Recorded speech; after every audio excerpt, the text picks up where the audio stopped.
नमस्कार, स्वागत है मॉर्निंग न्यूज में। प्रतापगढ़ की कृषि उपज मंडी में आज से एफएसआई की ओर से समर्थन मूल्य पर गेहूं की खरीद शुरू की गई। राज्य सरकार की ओर से 10 मार्च से गेहूं की खरीद शुरू की गई है, लेकिन प्रतापगढ़ में आज से इसका विधिवत शुभारंभ किया गया। सहायक महाप्रबंधक गुण नियंत्रण भरत सिंह सोलंकी और मंडल प्रबंधक उदयपुर बंकिम फंगलो ने विधिवत रूप से खरीद केंद्र की शुरुआत करवाई। सहायक महाप्रबंधक सोलंकी ने बताया कि प्रतापगढ़ जिले में भारतीय खाद्य निगम की ओर से 2 खरीद केंद्र शुरू किए गए हैं। इसमें एक प्रतापगढ़ और एक छोटी सादड़ी में खरीद केंद्र बनाया गया। उन्होंने बताया कि अभी तक समर्थन मूल्य पर अपनी उपज बेचने के लिए 37 किसानों ने रजिस्ट्रेशन करवाया है। प्रतापगढ़ से तेजकरण राठौड़ की रिपोर्ट। वैसे तो हमें लक्ष्य दिया गया है कि 48 घंटे में पेमेंट देना है, लेकिन हम कोशिश कर रहे हैं कि हम डेली दैनिक आधार पर पेमेंट करवा देंगे। किसान के जो दिन आधार में लिंक खाता है उसमें उनका पेमेंट दैनिक आधार पर हो जाएगा। भारत सरकार ने जो खरीद की शुरुआत 10 तारीख से कल से की है, आप प्रतापगढ़ में आज चालू हो गई है और किसान जितनी उनकी उपज है उसको लेके आएँ और जो पोर्टल है उसके ऊपर रजिस्ट्रेशन करवाएं। जिन किसानों ने रजिस्ट्रेशन नहीं करवाया है, अगर वो यहाँ आ जाते हैं तो ऑन स्पॉट उनका रजिस्ट्रेशन हो जाएगा और कोई कागज़ की ज़्यादा ज़रूरत है नहीं। आजकल ऑनलाइन गिरदावरी है, उसी में ऑटो फैच हो जाएगी और उनका रजिस्ट्रेशन हो जाएगा। किसी तरीके की किसी भी बिचौलिए की ज़रूरत नहीं है। सीधे मार्केट में आएँ, मार्केट कमेटी में आएँ और यहाँ आके अपना उपज बेच सकते हैं। प्रतापगढ़ के सुखाड़िया स्टेडियम में चल रहे 4 दिवसीय आयुष्मान आरोग्य मेले का आज समापन हो गया। जिला प्रशासन और आयुष विभाग की ओर से आयोजित इस मेले में 5000 से अधिक मरीजों का निःशुल्क उपचार किया गया। समापन समारोह में अतिरिक्त पुलिस अधीक्षक परबत सिंह मुख्य अतिथि के रूप में मौजूद रहे। मेला प्रभारी डॉक्टर मुकेश शर्मा ने बताया कि मेले में विशेषज्ञ डॉक्टर्स द्वारा परामर्श और उपचार की सुविधा दी गई। मेले के दौरान विभिन्न प्रकार की बीमारियों की जाँच कर आयुक्त आयुष चिकित्सा पदोन्नति से जांच एवं निःशुल्क दवाएं प्रदान की गई। मेले में विशेषज्ञों के व्याख्यान भी आयोजित हुए, जिसमें लोगों के स्वास्थ्य, पोषण, योग और आयुर्वेद से जुड़ी महत्वपूर्ण जानकारियां दी गई। इसके साथ ही आयुष विभाग द्वारा संचालित विभिन्न योजनाओं की भी जानकारी दी। समापन समारोह में मेले में उत्कृष्ट कार्य करने वाले चिकित्सा अधिकारी, नर्सिंग स्टाफ और स्वयं सेवकों को सम्मानित किया गया। प्रतापगढ़ से तेजकरण राठौड़ की रिपोर्ट। धौलपुर पुलिस ने अवैध रेत परिवहन के दौरान पुलिस पार्टी पर हमला करने वाले आरोपी को गिरफ्तार कर लिया। आरोपी की पहचान मानपुर निवासी शैलेंद्र सिंह उर्फ शैलू के रूप में हुई। घटना 10 फरवरी को थाना कॉलरी क्षेत्र में हुई। पुलिस टीम को चितौरा गांव में चंबल की रेत से भरा एक स्वराज ट्रैक्टर मिला। जब पुलिस ने ट्रैक्टर को रोकने का प्रयास किया तो चालक ने कांस्टेबल को कुचलने का प्रयास किया और इसके बाद आरोपी ने ट्रैक्टर को राजपुर की ओर भगा दिया। ट्रॉली में बैठे व्यक्ति ने पुलिस पार्टी पर कट्टे से फायरिंग शुरू कर दी। पुलिस ने बचाव करते हुए पीछा किया। आरोपी ने खुद को घिरता देख मानपुर के पास पार्वती नदी में ट्रैक्टर ट्रॉली छोड़कर खेतों की तरफ भाग गया। आरोपी पर वन्यजीव संरक्षण अधिनियम और फॉरेस्ट एक्ट के तहत मामला दर्ज किया गया।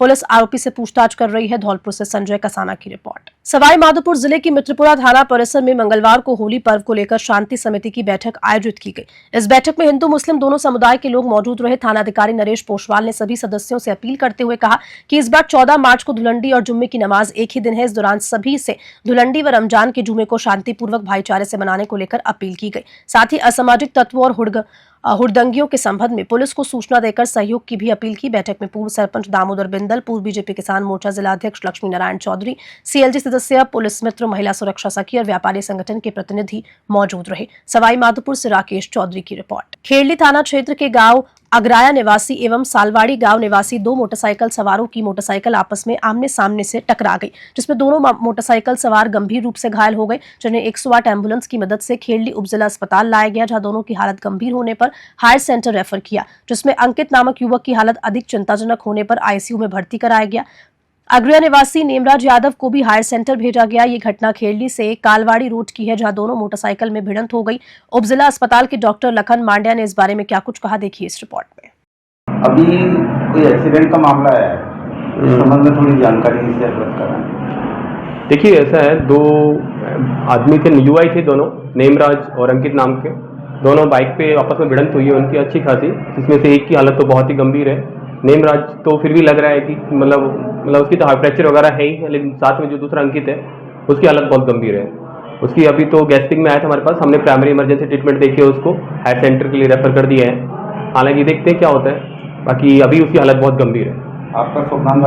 मेरा डॉक्टर लखन मांडिया है, लखनलाल मांडिया। कामयाब कोटा व शुद्ध आहार मिलावट पर वॉर अभियान के तहत कोटा में सिद्धि विनायक मावा भंडार के संतोष नगर थेगड़ा स्थित गोदाम में 273 kilogram dairy permitted powder spray dried seized किया गया। वहीं गुमानपुरा स्थित नमक विक्रेता के यहां से 262 बैग्स में रखा 6500 किलो ऑयडाइल्ड नमक जीन भी सीज किया गया और साथ साथ नमूनों को खाद प्रयोगशाला भिजवाया गया, जहां से प्राप्त रिपोर्ट के मुताबिक नियमानुसार कार्रवाई की जाएगी। इस कार्रवाई में अधिकारी संदीप अग्रवाल, खाद्य सुरक्षा अधिकारी अरुण सक्सेना, खाद्य सुरक्षा अधिकारी चंद्रवीर सिंह जादौन, खाद्य सुरक्षा अधिकारी मोजीलाल कुंभकार सम्मिलित रहे। कोटा से कामिंदु जोशी की रिपोर्ट।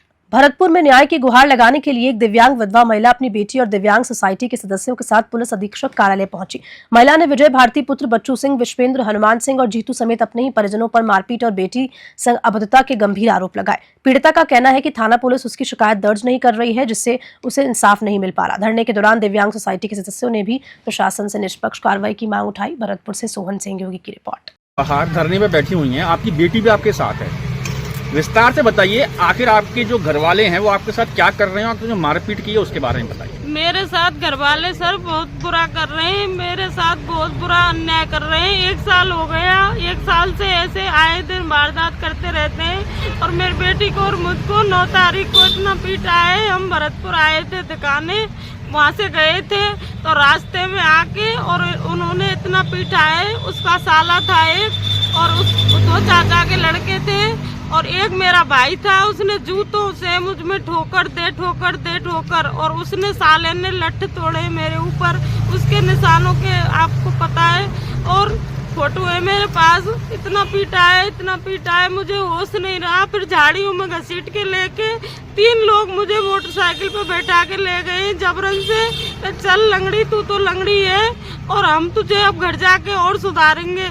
मैं चिल्लाती गई पर कोई ने नहीं बचाया, किसी ने, गांव वालों ने नहीं बचाया और दरवाजे पे जाके सर में गिर गई। फिर माँ भी मुझ में ठोकर जूतों की ठोकर देता रहा मेरा भाई और किसी ने नहीं बचाया। एक सामने वाला भाई था, उसका मैंने पैर पकड़ लिया, भाई बचा ले। उससे बोला तो मैं लटिया दूंगा अगर तूने इसको बचाया तो। मैं और भाभी आई अंदर से, मुझको घसीट के अंदर ले गई और फिर घर जाके भी पीटा सर, मुझको बहुत पीटा है सर। मुझको न्याय दिलाओ। ये जो आपके संग मारपीट हुई है, वजह क्या है इसकी? इसकी वजह ये है सर कि मेरा हस्बैंड 16 साल से एक्सपायर हो गया, तब मेरी इन्होंने किसी ने सेवा नहीं की, किसी ने कुछ नहीं पूछा, ना ससुराल वालों ने ना पियर वालों ने। मेरे साथ इसकी भाभी का बुआ का लड़का है, वो छोटा सा रहता है, उसने मेरी सेवा की है। उसका नाम त्रिलोक चंद है, उसकी पत्नी का नाम राजकुमारी है। अब 3 साल से राजकुमारी को ले आए हैं। पहले ये कोई ऑब्जेक्शन नहीं करता था त्रिलोक से। इसने मकान में बेलदारी की है, इसने मेरी सारी हेल्प की है। इसने मेरे बीमार हुई हूँ, उसमें एडमिट राखी हूँ तो भी इसने हेल्प की है मेरी। और मेरी बेटी को 12वीं तक पहुँचाया है, वो इसमें इसी का हाथ है। छोड़ना लाना, इसने अपना कैरियर खत्म कर दिया। ये खुद नहीं पढ़ा है, 12वीं तक पढ़ा है बस। और अब चाहते हैं इसको भगा, अब अपनी बीवी को लेके आ गया है। ये तो बीवी को क्यों नहीं ले आएगा? जब शादी हो जाएगी तो बीवी मेरी सेवा करती है और ये नौकरी करता है जयपुर, तो बीवी मेरी सेवा करती है। अब बोलते हैं इसको भगा, दोनों को, हमारे बच्चों को रख और हमारे बच्चों को पढ़ाया। वारदात के बाद पुलिस के पास आप गए या पुलिस आपके पास आई? पुलिस के पास पुलिस एक बार हमारे पास आके वापस चली गई कि ककरारे गांव है पास में, कि वहाँ झगड़ा हो गया है। हम माँ बेटी रोते रह गए, लेकिन हमको नहीं ले गए। हमने कहा घर से निकल के आ गए। हम घसीटते मुझको ले चलो भैया, मुझको मार देंगे। ये पुलिस वाले भैया से कहा, वो बोले नहीं, हम ककरारा गांव में थोड़ा सा पास में, वहाँ पर जाके और जब आते हैं आपको लेने, वो गाड़ी को लेके चले गए। वो हमको अंदर ले गए और मेरी बेटी को अंदर कमरे में बंद करके जीत और वो विश्वेंद्र घुस गया अंदर। मेरी बेटी चिल्लाती रही, मुझको बचाओ, लेकिन किसी ने नहीं बचाया। मुझको भाभी भैया पीटते रहे। और सर मेरी थाने पे आप गए फिर एफआईआर दर्ज कराने के लिए? थाने पे नहीं गई, बहुत दूर। दोबारा फिर साहब को फोन किया है, ये साहब है ना मृदुल सर, इनको फोन किया है। फिर गाड़ी गई थी, पर गाड़ी गई थी, उसमें मैं गाड़ी जाते ही जबरन से घुस गई। पुलिस वाले भैया बोले ये परिवार वाले और ये सभी मना कर रहे हैं, तो आप क्यों चल रहे हो हमारे साथ में? इनके भैया मुझको ये मार देंगे। तो जब वो लेके आए हैं उन्होंने मैं सरकारी नदवाई के अस्पताल में एडमिट कराई हूँ। फिर मुझको सर होश नहीं रहा है, उन्होंने मेरी कुछ नहीं सुनी, अपने दिमाग से उससे रिपोर्ट लिख दी। क्या लिखा है क्या नहीं लिखा, मैं जो लिखाना चाह रही थी वो कुछ नहीं लिखा। मेरे साथ बहुत अन्याय हुआ है सर और मैं बहुत परेशान हूँ, मेरे लिए न्याय दिलाएं। मैं आपसे आखिरी सवाल लूंगा, आपकी बेटी के संग जो गलत काम हुआ है उस बारे में थोड़ा सा बता दीजिए। मेरी बेटी को सर वो मेरे सामने खेतों में खींच ले गए जीतू और वो विश्वेंद्र खींच के ले गए और चिल्लाती रही मम्मी मुझको बचा लो, मम्मी मुझको बचा लो। और इससे गंदी गंदी गालियां दी। मैंने मेरे सर सीट के नीचे घुसा लिया सर, गाड़ी में मैं सुन नहीं पाई। फिर इसको एक मोटरसाइकिल पे तीनों जने घर ले गए और मुझको भी ले गए सर। मेरी बेटी को अंदर ले गए, मैं सड़क पे थी और अंदर इसके साथ क्या किया है इसको पता है, इससे पूछो। ये बच्चे का मेडिकल हो गया? बच्ची का मेडिकल हो गया। यहाँ पर किस लिए आए हो आप? यहाँ पे सर से इंसाफ मांगने आए हैं। ऐसा ही होता है मेरे साथ, 1 साल से ऐसा ही कर रहे हैं। मैं लॉक लगा के रहती हूँ मेरे घर में और आए दिन धमकी देते हैं तुझको मारेंगे, तू बताइए आपके साथ क्या गलत काम किया है? मेरे को जबरदस्ती खेतों में पकड़ के ले गए जीतू और विश्वेंद्र, पटक लिया मेरे को और मेरे से इतनी गंदी गंदी गाली दे रहे थे। मेरे पूरे कपड़े फाड़ दिए और मेरे को जबरदस्ती बाइक में बैठा के फिर अपने घर ले गए, मेरे कमरे में बंद कर लिया और गंदी गंदी गाली और बताने में बेहोश हो गई क्या किया मेरे साथ। डीग जिला कलेक्टर उत्सव कौशल ने मंगलवार को पंचायत समिति सभागार में आगामी त्योहार होलिका दहन, धुलंडी, चेटीचंड, ईद उल फितर आदि पर आपसी सौहार्द व शांति बनाए रखने के लिए धर्मगुरु, सीएलजी सदस्य, सामाजिक कार्यकर्ता, जनप्रतिनिधि सहित सभी जिला शांति समिति सदस्यगण के साथ बैठक की। उन्होंने कहा कि त्योहारों के अवसर पर डीग में आपसी भाईचारे की प्रिय कहानियां सामने आए जो सभी के लिए उदाहरण बने। इस दौरान त्योहार के मौके पर अवैध शराब के संबंध में सदस्यों द्वारा जिला कलेक्टर को अवगत कराया गया। जिला कलेक्टर ने बैठक के कार्यव्रत में इसे विशेष रूप से उल्लेखित करने के निर्देश दिए। आबकारी विभाग को त्योहारों के अवसर पर अवैध शराब पर पूर्णतः रोकथाम लगाने के साथ ही आवश्यक कार्रवाई के निर्देश भी दिए। उन्होंने कहा कि सामुदायिक सौहार्द बनाए रखना हम सबकी सामूहिक जिम्मेदारी है। वहीं छात्रों के बोर्ड परीक्षा के मद्देनजर एवं आमजन को सहूलियत के लिए ध्वनि विस्तारक यंत्र को बिना जिला प्रशासन की अनुमति के प्रयोग में न लेने के निर्देश दिए। डीग से पंकज शर्मा की रिपोर्ट।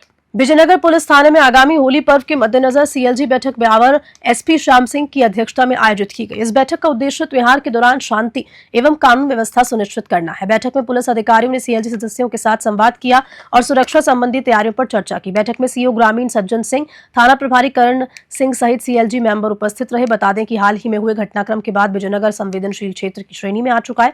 ऐसे में पुलिस प्रशासन ने धुलंडी व जुमे की नमाज को लेकर पूरी तैयारी कर ली है। विजयनगर से ब्यूरो रिपोर्ट। मेहंदीपुर बालाजी में 6 दिवसीय होली महोत्सव की शुरुआत मंगलवार से हो गई है। इसके साथ ही श्रद्धालु अपने आराध्य के दर्शनों के लिए बड़ी संख्या में पहुंचे। करौली और दौसा जिला प्रशासन के 180 से अधिक पुलिस के जवान होली महोत्सव के दौरान सुरक्षा व्यवस्थाओं में तैनात रहेंगे। महोत्सव में हरियाणा, राजस्थान, उत्तर प्रदेश, मध्य प्रदेश, महाराष्ट्र, गुजरात, दिल्ली, पंजाब सहित विभिन्न प्रांतों के लाखों श्रद्धालु दर्शन के लिए आना शुरू हो गए। महंत डॉक्टर नरेशपुरी महाराज ने बालाजी महाराज के सोने का चोला चढ़ाकर महाआरती की। मेहंदीपुर बालाजी से गोपाल नांद्री की रिपोर्ट।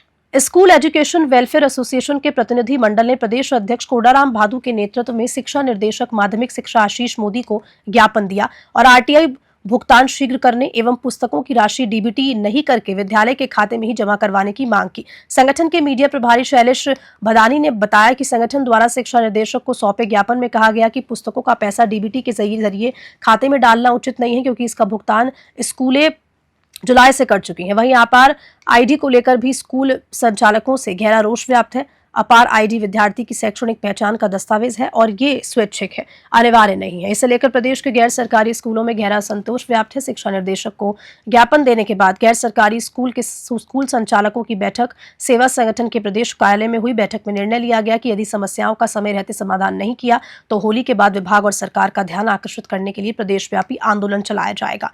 बीकानेर से ब्यूरो रिपोर्ट। नौहर क्षेत्र के गाँव परलिका में मंगलवार शाम 5 बजे को हुए भीषण सड़क हादसे में अनेक लोग घायल हो गए, जबकि 2 के मरने की सूचना है। प्राप्त जानकारी के मुताबिक निकटवर्ती गांव परलीका में राजस्थान रोडवेज की बस सवारियां उतारकर चढ़ा रही थी। इसी दरमियान भादरा की ओर से आए ट्रॉले ने बस को टक्कर मार दी। इस भीषण टक्कर के कारण बस से उतर और चढ़ रही करीब 1 दर्जन सवारियां घायल हो गई। घायलों में एक ही परिवार की 5 महिलाएं, अन्य व 1 बच्ची बताई जा रही है। हादसे की सूचना पाकर मौके पर पुलिस के अनेक अधिकारी पहुंचे। सभी घायलों को एम्बुलेंस व निजी वाहनों से नौहर के उप जिला अस्पताल के ट्रॉमा सेंटर लाया गया। प्राथमिक उपचार के बाद 2 लोगों को हायर सेंटर रेफर कर दिया, जबकि 7 से 8 लोगों का उपचार चल रहा है। नौहर से सेठी गुदारा की रिपोर्ट। डॉक्टर साहब, अभी जो ये परलीका एक्सीडेंट हुआ है, ये नोर ट्रोमा में आए, तो इसके बारे में कोई अपडेट? अभी परलीका गांव के पास में एक बस और ट्रक के एक्सीडेंट होने की सूचना मिली थी। तुरंत हमने पूरे स्टाफ को, डॉक्टर्स को पाबंद किया और थोड़े शॉर्ट नोटिस के अंदर सब लोग यहाँ पे पहुँच गए और हमारे पास 10 से 11 लोग अभी इंजर्ड आए और एक डेड बॉडी अभी आई है जो कि मोर्चरी के अंदर शिफ्ट कर दी गई है। इसके अलावा 2 जो लोग ज़्यादा इंजर्ड हुए हैं उनको आगे रेफर कर दिया गया। बाहर रेफर करने वाले 2 ही हैं, हाँ, ज़्यादा सीरियस है। और अपने पास अभी यहाँ ट्रोमा में कितने हैं? अभी लगभग 10 इंजर्ड यहाँ पे एडमिट हैं, जिनकी कंडीशन स्टेबल है और सब ठीक है। वो स्टेबल है।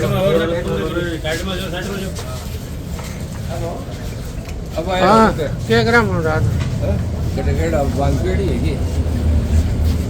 बुधवार तड़के करीब 3 बजे धौलपुर करौली हाईवे पर एक बस अनियंत्रित होकर पलट गई। बस के पलट जाने से उसमें सवार एक यात्री की मौत हो गई, तो वहीं 20 यात्री घायल हो गए। हादसे के बाद सभी घायलों को पुलिस ने एम्बुलेंस की मदद से जिला अस्पताल में भर्ती करा दिया, जिनमें से 4 की हालत गंभीर होने पर उन्हें इलाज के लिए रेफर किया।